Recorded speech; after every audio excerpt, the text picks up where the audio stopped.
In tonight's Virginia at Work, it's information you definitely don't want to miss. We're talking about the new overtime laws and how companies can actually address this major change. And of course, we all know this isn't the first time that we've talked about the topic, and from the mass amount of questions we've received and the number of social media shares that we have gotten on our earlier story, this will likely not be the last time we talk about this.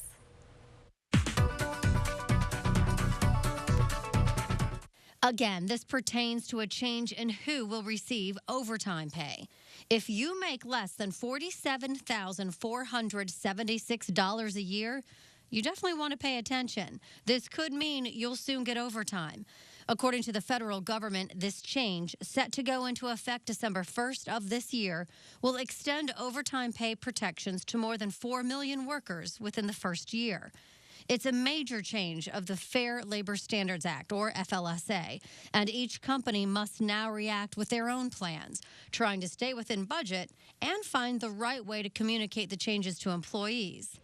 The way company leaders choose to handle this change and communicate those changes with employees could play a big part in the morale of your staff moving forward. Businesses operate on very, very thin margins, and you can be in the ditch in a hurry if you mess this thing up. And if you raise your administrative costs too high, that can cause problems. And so we have to make sure that we don't jack up the costs, but that we also put together a package that's going to be fairly compensating everybody, make sure that they don't make any less than they're currently making, maybe make a little more, if we can find a way to do that. We've just got to spend a lot of time looking at it, and it's going to be very, very complicated. I think being on salary is a very important thing for a lot of employees. It makes them feel like they've gotten to a certain point in their career, and to change that back to hourly actually changes the amount of flexibility that they have, and I think for most people that's the point of the morale. So if they needed to go get their kids one day at 2 o'clock and then make it up on Saturday or the next week, this law will very much affect the way that they can or cannot work those hours and have that flexibility. To hear more details on who this will affect, who is exempt, and ways to best handle this as a company leader, you'll want to listen to our podcast covering the topic. Because leaders need to be proactive about these things. Honest to goodness, this is happening to employers. It is their job as leaders to find a plan, create a plan, and figure out how to effectively communicate this to employees, just like any other change that's occurring. So I really want leaders to stand up, step up, and get in front of this. Becky has been overwhelmed with questions in 1 week. It is the top shared story that she's had. This is important. If you are a leader, you need to get in front of this. You need to find out all the nuts and bolts of it, spend some time, and figure out how to communicate this effectively. To hear the podcast in full and find links to detailed information on this upcoming change in overtime, head to our website, virginiafirst.com. Click on the blue tab titled Sections at the top left of the page, and you will find this and other Virginia at Work segments under the Community drop-down list. Tomorrow morning, Lynda McNutt Foster will join our Good Day Virginia team along with Chris Head, who again, as you saw, owns Home Instead Senior Care with his wife, the Roanoke and Lynchburg locations. They will talk about the morale issues companies may face with this new law and how to best handle it. In tonight's Virginia at Work, it's information you definitely don't want to miss. We're talking about the new overtime laws and how companies can actually address this major change. And of course, we all know this isn't the first time that we've talked about the topic, and from the mass amount of questions we've received and the number of social media shares that we have gotten on our earlier story, this will likely not be the last time we talk about this.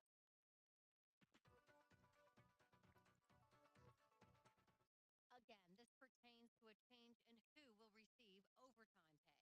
If you make less than $47,476 a year, you definitely want to pay attention. This could mean you'll soon get overtime. According to the federal government, this change, set to go into effect December 1st of this year, will extend overtime pay protections to more than 4 million workers within the first year. It's a major change of the Fair Labor Standards Act, or FLSA, and each company must now react with their own plans, trying to stay within budget and find the right way to communicate the changes to employees. The way company leaders choose to handle this change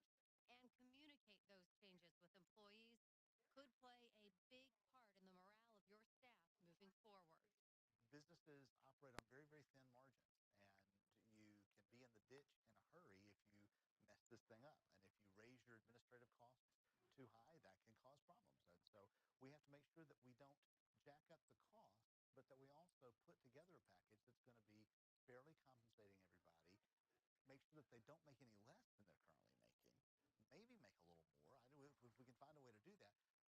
We've just got to spend a lot of time looking at it, and it's going to be very, very complicated.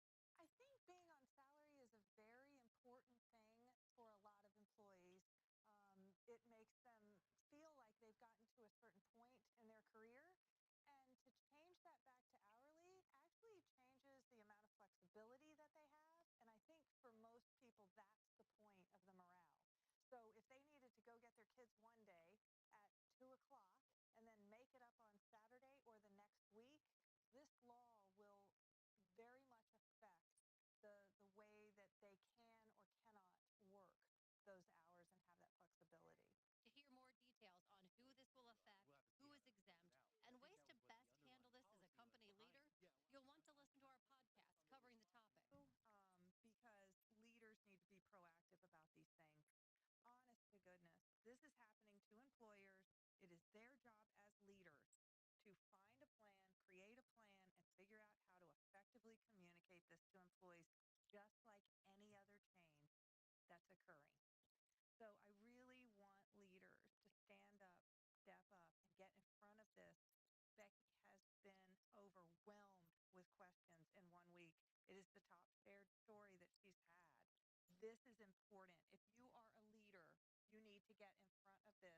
You need to find out all the nuts and bolts of it, spend some time, and figure out how to communicate this effectively.